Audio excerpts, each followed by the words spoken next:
Hello दोस्तों, आज हम कक्षा 8 के लिए विषय संस्कृत का मॉडल पेपर लेकर आए हैं हाफ ईयरली एग्ज़ाम का। यह पेपर आपके हाफ ईयरली एग्ज़ाम का जो नया सिलेबस आया है उसके आधार पर बना है। इसका पेपर का जो समय रहेगा वो होगा 2 घंटे और मिनिमम मार्क्स जो आपके रहेंगे वो 42 नंबर के। सबसे पहले जो प्रश्न पूछा जाएगा वो होगा आपके वस्तुनिष्ठ प्रश्न, यानी इसमें ऑप्शन दिए हुए होंगे, उनमें से सही ऑप्शन आपको ब्रैकेट में लिखना होगा। ये आपके 12 प्रश्न हैं और प्रत्येक प्रश्न 1 नंबर का है, यानी कि टोटल आपके 12 नंबर का प्रश्न है। सबसे पहला प्रश्न, नगाधिराजः पदस्य सम्यक संधि विच्छेदः अस्ति। नगाधिराज पद का सही संधि विच्छेद है नग प्लस अधिराजः, नगा प्लस धीराजः या नगाधिजन राज। तो सही उत्तर जो इसमें है वो होगा नग प्लस अधिराजः। प्रश्न 2 में पूछा है अस्मासु पदे विभक्तिम अस्ति। अस्मासु पद में विभक्ति है पंचमी, सप्तमी या चतुर्थी। तो सही उत्तर इसमें हो जाएगा सप्तमी, सेकंड ऑप्शन सही है। अब है प्रश्न नंबर 3, तस्मै पदे विभक्तिम अस्ति। तस्मै पद में विभक्ति है, कौन सी है वो हमें बताना है, तृतीया, चतुर्थी या पंचमी। सही ऑप्शन आपका है इसमें सेकंड चतुर्थी। गृहम शून्यम सुताम विना पाठ अस्ति। गृहम शून्यम सुताम विना, ये जो पाठ है वो है, इसका नंबर क्या है वो हमें बताना है, चतुर्थः, पंचमः या षष्ठः है। तो सही ऑप्शन आपका जो सही है वो है थर्ड नंबर षष्ठः। नंबर 5, द्रस धातो विधिलिंग लकारे प्रथम पुरुष एक वचने किम रूपम भविष्यति। द्रस धातु विधिलिंग लकार प्रथम पुरुष का एक वचन रूप क्या होगा वो बताना है। तो यहाँ एक वचन रूप होने वाला है आपके पश्येत, जो सही ऑप्शन है नंबर 1। प्रश्न 6 है अखादत पदे लकारः अस्ति। अखादत पद में लकार कौन सा है, लट लकार, रिट लकार या लंग लकार। सही उत्तर इसका हो जाएगा ऑप्शन 3 लंग लकार। प्रश्न 7, छात्रे पदे कारकम अस्ति। छात्रे पद में कारक है, कौन सा कारक है, संबंध, करण या अधिकरण। तो ये 7वां है कारक, वो है अधिकरण। इसके बाद में है प्रश्न 8, स्वच्छ पर्यावरण रिक्त स्थान हितकरम भवति। स्वच्छ पर्यावरण हितकर होता है। स्वास्थ्यम, स्वास्थ्यस्य, स्वास्थ्याय, यानी स्वास्थ्य के लिए होता है। चतुर्थी विभक्ति का जो पद है वो है थर्ड ऑप्शन स्वास्थ्याय। नंबर 9, सहसा अव्यपदस्य अर्थम अस्ति। सहसा जो अव्यय पद है इसका अर्थ है अचानक, जल्दी या हमेशा, और सही उत्तर इसमें होगा ऑप्शन नंबर 1 अचानक। प्रश्न 10, चंचलो नाम आसीत। चंचल नाम था। चंचल नाम किसका था वो हमें बताना है। व्याध्य, यहाँ देखिए प्रिंटिंग मिस्टेक है, यहाँ व्याध्य होगा, फिर है व्याघ्रः, फिर है गर्दभः, और सही इसमें जो उत्तर है वो है आपका व्याध्य। फिर है प्रश्न नंबर 11, शृणोति पदे धातु अस्ति। शृणोति पद में धातु कौन सी है वो बताना है, शम, श्र या श्रु, और सही उत्तर जो इसमें है वो है थर्ड ऑप्शन श्रु। प्रश्न 12, निज निकेतनम अस्ति। निज निकेतन है, यानी अपना जो निवास है वो है, कहाँ है, नगरे, गिरिशिखरे या वृक्ष शिखरे, और सही उत्तर इसमें है सेकंड ऑप्शन गिरिशिखरे।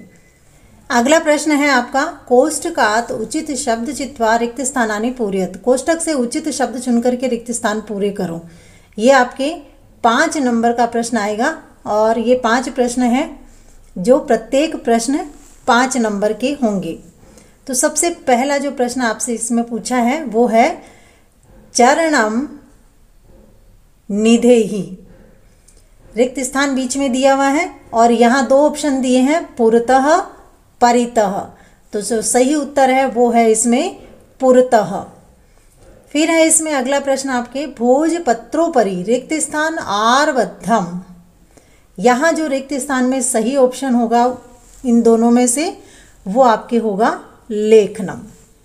यानी भोजपत्र पर लिखना आरंभ हुआ।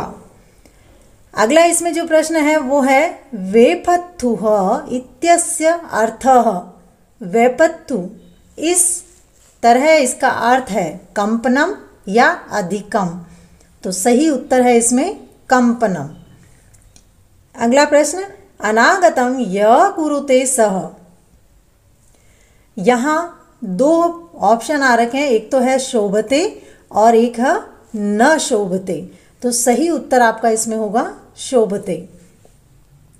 और फिर इसमें रिक्त स्थान में अंतिम पूछा है लुब्धस्य नश्यति। रिक्त स्थान दे रखा है, ब्रैकेट में है यशः या लोभः, सही उत्तर आएगा इसमें यशः।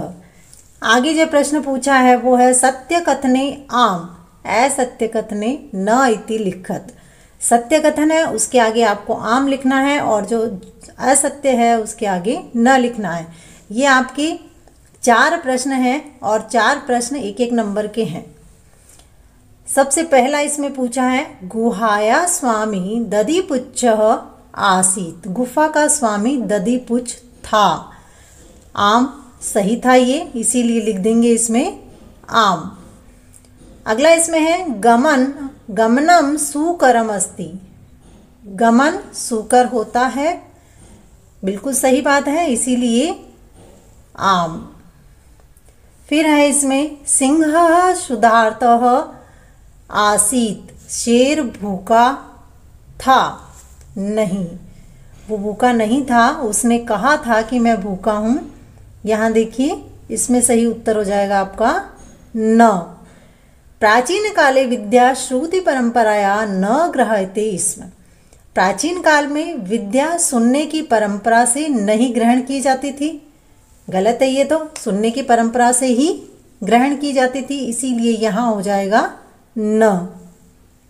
अगला प्रश्न आपको पूछा है इसमें एक पदेन उत्तरम लिखत। एक पद में उत्तर लिखो को अपि सप्त।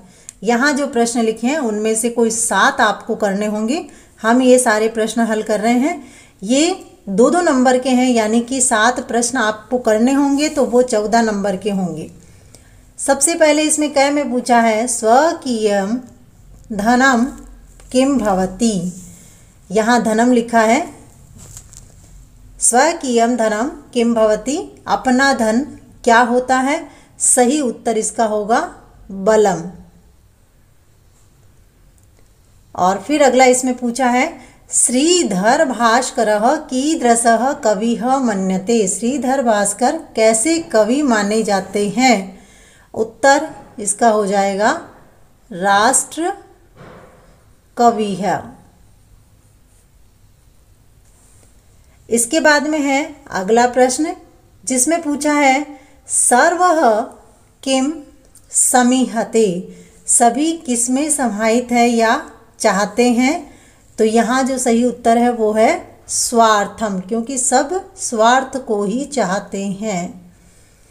फिर घ में पूछा है निसहायो व्याघ्रः किम याचत। जो निसहाय बाघ था वो क्या चाहता है, और वो चाह रहा था अपने प्राणों की भिक्षा, तो लिखेंगे प्राण भिक्षाम।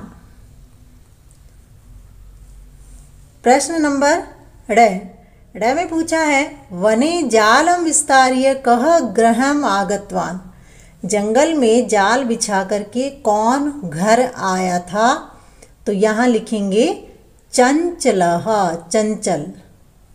जो शिकारी था उसका नाम क्या था, चंचल। च में पूछा है सर्वाणि पत्राणि कस्मिन् सुरक्षितानि भवन्ति। सभी पत्र किसमें या कैसे सुरक्षित होते हैं। तो यहाँ सही उत्तर जो होगा वो होगा चल दूर भाष यंत्रे। चल दूरभाष यानी मोबाइल में। फिर है आपके अगला प्रश्न वस्त्रपुटके केसाम आवश्यकता न भविष्यति।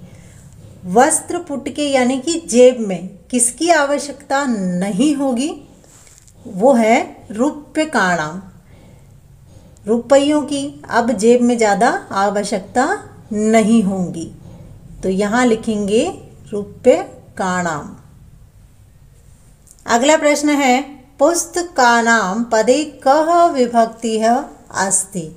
पुस्तकानां पद में कौन सी विभक्ति है। देखिए यहाँ भी थोड़ी सी मिस्टेक है, यहाँ लिखा है शब्द पुस्तकानां पदे कः विभक्तिः अस्ति, तो यहाँ है आपके षष्ठी विभक्ति। सही उत्तर इसका हो जाएगा षष्ठी। अगला इसमें है अर्थिनः केभ्यः विमुखः न यान्ति। किससे विमुख नहीं होते हैं, तो वो है वृक्षेभ्यः। सही उत्तर इसमें हो जाएगा वृक्षेभ्यः।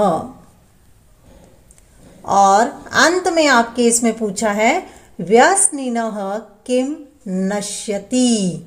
बुरी लत वालों का क्या नाश होता है, और इसका सही उत्तर हो जाएगा विद्या फलम। अब आ रहा है आपके अगला प्रश्न, द्वौ श्लोको लिखत यो अस्मिन् प्रश्न पत्रे न स्यात्। दो श्लोक लिखने हैं आपको जो इस प्रश्न पत्र में नहीं है। वो अपनी पाठ्य पुस्तक से कोई भी आप दो श्लोक लिख सकते हैं जो इस पेपर में ना आया हो। और अथवा में आपसे प्रश्न एक और पूछा है अधोलिखित श्लोकस्य हिंदी भाषायाम अनुवादम कुरुत। नीचे लिखे श्लोक का हिंदी भाषा में अनुवाद करो। ये अथवा में है, इन दोनों में से कोई एक आपको करना होगा। यहाँ देखिए इसमें श्लोक का हिंदी अनुवाद पूछा है। हिंदी अनुवाद बता देती हूँ मैं आपको कि मधुमक्खियाँ जो है वो कड़वे रस को पीती हैं और फिर उसका मधुर रस हमें देती है, अर्थात शहद के रूप में हमें वो देती है। फूलों का कड़वा रस पीती है और शहद उत्पन्न करके देती है। उसी प्रकार से जो सज्जन लोग होते हैं वो भी दूसरों के कटु वचनों को सुनते हैं, लेकिन वो मधुर रसों का या मधुर वचनों का निर्माण करते हैं, अर्थात मधुर वचन ही बांटते हैं। अब आता है प्रश्न नंबर 24। डिजि भारतम पाठस्य सारम हिंदी भाषायाम लिखत। डिजि भारतम पाठ जो है उसका सार आपको हिंदी भाषा में लिखना है। ये आपके पाठ्य पुस्तक का तीसरा पाठ है और तृतीय पाठ, तो इसका जो सार है यानी कि हिंदी अनुवाद है वो आपको लिखना है। अथवा में आपसे प्रश्न नंबर 24 में पूछा है स्व मनोज मत्वा राज्य उच्च माध्यमिक विद्यालय जयपुरस्य प्रधानाचार्य महोदय शुल्क दंड क्षमार्थम प्रार्थना पत्रम लिखत। अपने आप को मनोज मान करके और अपने आप को राजकीय उच्च माध्यमिक विद्यालय का छात्र मानते हुए जो जयपुर के हैं, वहाँ जयपुर के प्रधानाचार्य महोदय को एक आपको प्रार्थना पत्र लिखना है जिसमें आपको शुल्क दंड मुक्ति के लिए प्रार्थना पत्र लिखना है कि हमें मेरा जो शुल्क दंड है उसे आप माफ़ कर दें। और इसी में ही आपका एक अथवा में प्रश्न है अपठित गद्यांश पठित्वा प्रश्नानाम उत्तराणि लिखत। अपठित गद्यांश है, उसके प्रश्नों के उत्तर लिखो। पहले तो हम इस गद्यांश का अनुवाद बता देते हैं आपको, फिर हम करते हैं इसके नीचे के प्रश्न हल। तो देखिए इसमें पहला दे रखा है कोरोना वायरस एक विश्वव्यापी संक्रमण अस्ति। कोरोना वायरस एक विश्वव्यापी संक्रमण है। अस्य प्रकोपस्था आरंभ चीन देशस्य वुहान नगरतः 2019 वर्षे आगच्छन्ति। इसका प्रकोप का आरंभ चीन देश के वुहान नगर के 2019 वर्ष में आया, यानी कि सन 2019 में यह चीन से इसका प्रकोप प्रारंभ हुआ। विश्व स्वास्थ्य संगठनेन अस्य वायरसस्य समूहस्य नाम कोविड-19 दत्तम। विश्व स्वास्थ्य संगठन ने इस वायरस के समूह का नाम कोविड-19 दिया। कोरोना वायरस मानवानां श्वास नलिकासु प्रभावित करता है। ये कोरोना वायरस मानव के श्वास नलिकाओं पर प्रभाव डालता है। अब करते हैं हम इसके प्रश्न हल। गद्यांश का प्रश्न 1 है, अस्य गद्यांशस्य उचितम शीर्षकम लिखत। इस गद्यांश का उचित शीर्षक लिखो। तो शीर्षक है इसका कोरोना वायरस। 2 है, कोरोना वायरसानां प्रकोपः कदा आगच्छन्ति। कोरोना वायरस का प्रकोप कब आया। तो सही उत्तर होगा इसमें 2019 वर्ष 2019 में। और तीसरा प्रश्न जो है वो है, कोरोना वायरसस्य अपरः नाम कः अस्ति। कोरोना वायरस का दूसरा नाम क्या है, ये हमें गद्यांश में से ढूंढ के बताना है। तो सही उत्तर है इसका कोविड-19। और प्रश्न 4 पूछा है, कोरोना वायरस कः अस्ति। कोरोना वायरस क्या है। उत्तर हो जाएगा गद्यांश में से विश्वव्यापी संक्रमण है। आपको वीडियो कैसा लगा? अगर पसंद आया हो तो अपने दोस्तों के साथ ज़रूर शेयर करें, और चैनल को अभी सब्सक्राइब नहीं किया है तो जल्दी से इसको सब्सक्राइब कर दें। वीडियो देखने के लिए धन्यवाद।